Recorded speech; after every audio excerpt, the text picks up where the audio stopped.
have to work in a boat. I know. It was incredible. It was truly incredible. So in my 30s, I had a restaurant. Okay. In my 40s, I built a organization through direct selling based upon this very unique aloe that changed my life. And you know, women, when something changes your life, the only thing you can do is share it passionately. And we're going to tell everybody. Yep. So I was involved there, and then I actually came into corporate for that company, and that's where I helped them grow to 400 million and open up 26 countries.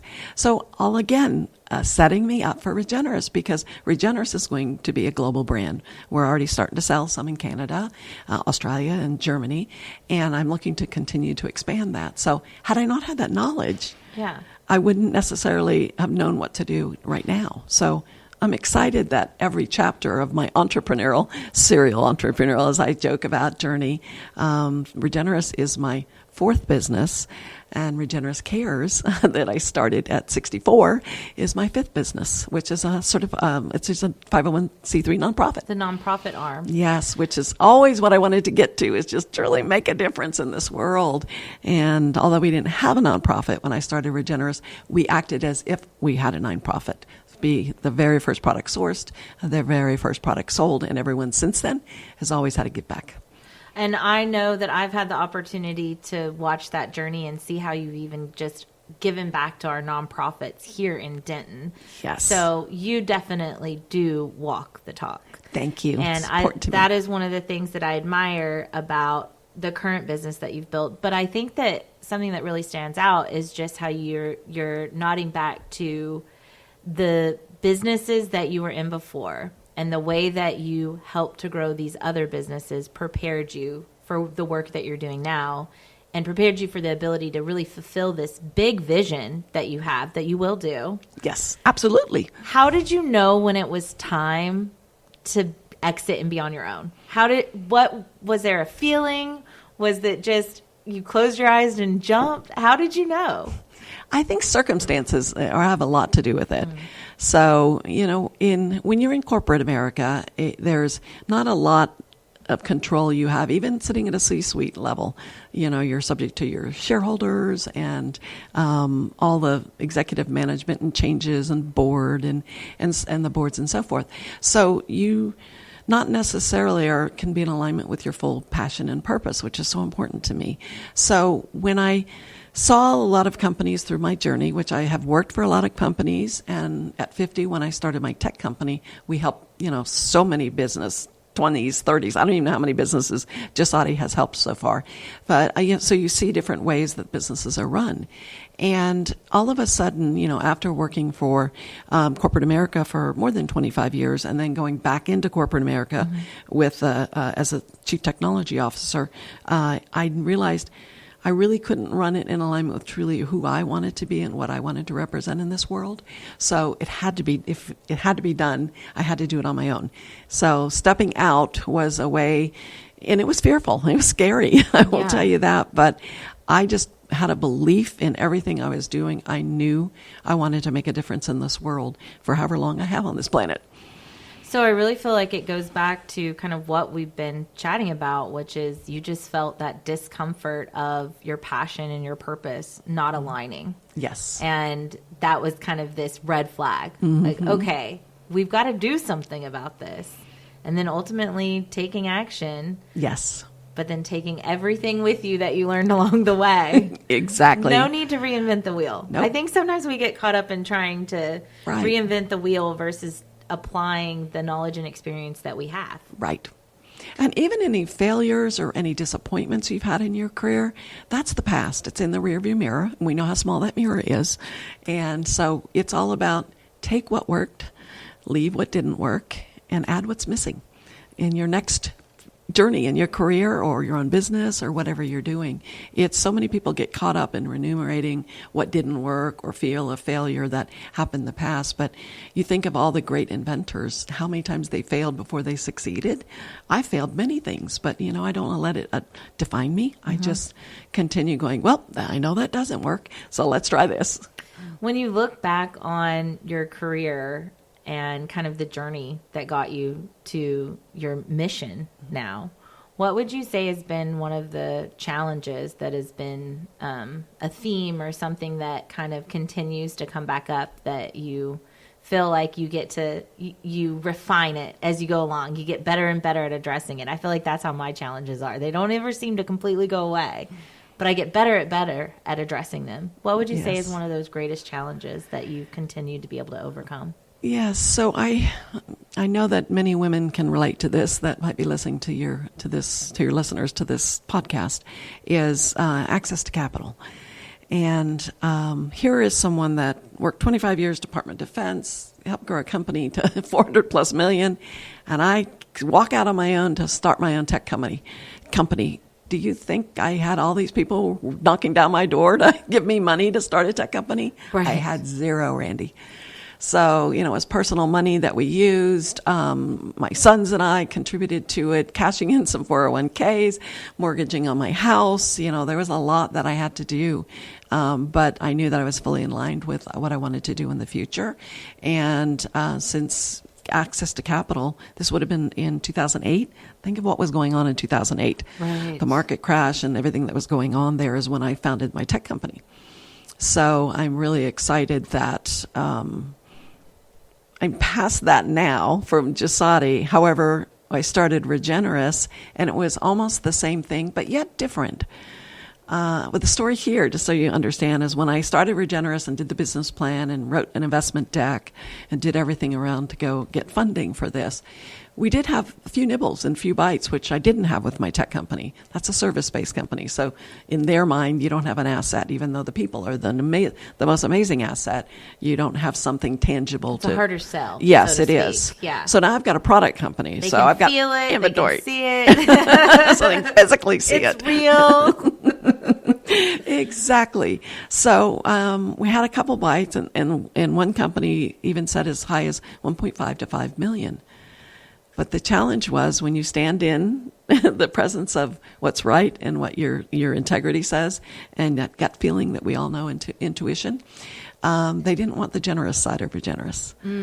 They said that can come later, after you've made this many years in business and profitable and got this much for your shareholders. And I'm like, that's just not the vision I had. The vision I had was from the very first product I source and sell, I must have you give back from day one. And we did. And so turned down that money. That had to have been very fulfilling, right? To be staying aligned with your purpose, but also a little scary. Very scary. You're like, what was that self-talk happening when you walked out of that meeting or walked away from that moment? It was the most interesting thing because, it was like, that breath. What Yeah. have I just What done? have I just But keep it together and don't show yes, that. fair response. Thank you, but no thank you. Yes. I think that, I had to settle in after the conversation, and I know that I've always had in my mantra, always do the right thing. Yes. No matter what, because your reputation, your integrity, your ethics, or whatever, that you lose that, and I wouldn't want to ever be in a position to have a bad reputation or anything in that area. So choosing no, said, okay, roll up your sleeves. I bootstrapped a tech company.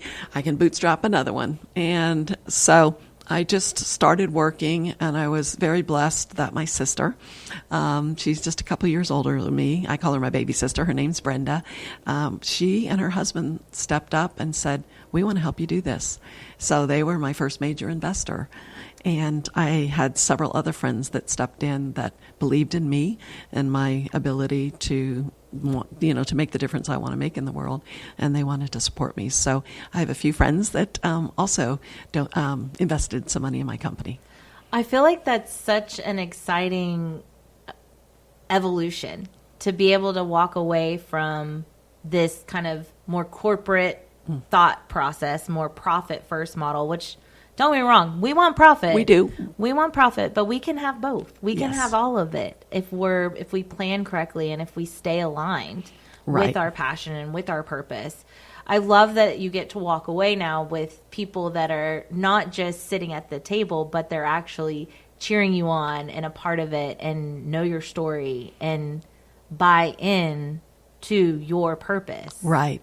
which is being able to give back and create a better place for your grandkids. So true. It was really humbling, as you can imagine, because with my technology firm, my sons and I obviously have really invested a lot of money into our tech company for 14 years, and my sons now run it. I have to give a little plug for Jasati and Shout out to Jason Jasati. Fedor. We love everybody over there. I'm a big fan. Yes, and that's just helping women businesses and, driving their business to succeed. And now I'm partnering in Regenrus, and I have so many wonderful ways to raise up other women businesses, partners, and in every way that I can. But I'm just honored that I had the opportunity, and I know many don't, to have family and friends that were willing to stand up and say, we've got your back. Nothing is better than that. But you wouldn't have ever known that was an option had you have not stayed true to yourself in that moment. Exactly. Which is a nice reward to be able to Right. celebrate. And it's true. Not everybody is going to be able to have that option when they're going to look for capital. But I think, to your point, no matter kind of what the outcome is, if you have that purpose aligned and you have that passion driving it, you have to follow that. You have to say no when they're not your ideal investor, your ideal customer, your ideal anything. This Correct. goes in the marketing gal in me. It's all about finding that ideal customer. And I think the same rules apply when you're looking for that ideal investor. Yes. Or the person that's going to purchase your company, the ideal purchaser, when you're creating an exit plan. Same thing. So Right. if we don't have those answers on the front end, I don't know that we can actually grow courageously. And I think that's something that you had shared earlier, was being able to grow courageously comes from having that passion defined. And so I'm just I'm really hearing this in this moment, and I can really see it in how you made your decision, because you were so passionate, because you were so aligned with your purpose, you were able to courageously say no and take that step. Absolutely. And know that I'll find a way, because I knew Regenrus was going to be brought to the world. And, I knew that there was nobody that was going to stop me. So I'll find a different way to go. It's just like, all right, just flip the sail and sail a different direction. And, just be open to the opportunities, knowing that sometimes you'll have a couple steps forward and 3 steps back, and then do a zigzag and move the sail again and go a different direction. So it's not a straight line. It's not a straight line, which I know you know that, Randy, Yeah. is in your own business. Any Sure. businesses are that way. And so it's important to just don't take it personally. Just look at, okay, it's not meant to be. So let's find a different way to do this. And it might take me longer. That's okay, because it's the right way to do it. Because, again, it's not a sprint, it's a marathon. It is a marathon for sure. And yeah, I feel like for me, if it seems like it's going too straight, I probably need to stop and reassess and say, am I missing something? Did I take an easy route because I was feeling lazy today, or not staying aligned with what my vision is? Because I think there should be challenges along the way in order to grow, especially as a young entrepreneur. I feel like if I'm not uncomfortable sometimes, then I feel like maybe I'm not doing something right, because I'm not challenging myself. I'm not stretching. I'm not playing big and playing in a bigger sandbox. I feel like oftentimes I put myself in my own box, right? It's very easy for us as women business owners to be like, yes, societal expectations, societal norms, and I am not discounting that. We could have a whole podcast about that. We could. However, I feel like it's also important to take that accountability and that responsibility of playing big. And to me, that means that it's not going to be a straight sail. Never. But that's the same for careers as well as, being your own business owner, I think. People mostly in their careers, if you're working for corporate America, you tend to change jobs and you learn new skills, and that journey can be different as well. Mine definitely was in corporate America. It wasn't just a straight path either. But it's bigger swings, I think, when you're in your own business, from one to the other, because you don't have that whole process and organizational structure that a large company or even a small business might have when you're first starting out. So, and when we talk